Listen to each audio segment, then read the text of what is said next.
শরণার্থীকালের ভয়াবহ বন্যায় যারা মৃত্যুবরণ করেছেন, যারা অসুস্থ হয়ে পড়েছেন বা যারা সর্বস্ব হারিয়েছেন, যারা দুঃসহ জীবনযাপন করছেন, তাদের স্মরণে রেখে আজকের কথাগুলো বলছি।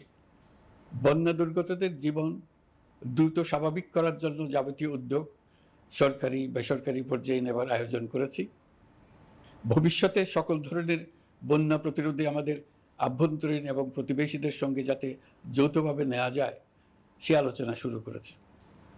প্রিয় দেশবাসী, আপনারা জানেন বিপ্লবী ছাত্র জনতা জাতির এই ক্রান্তি লগ্নে আমাকে এক গুরু দায়িত্ব অর্পণ করেছে।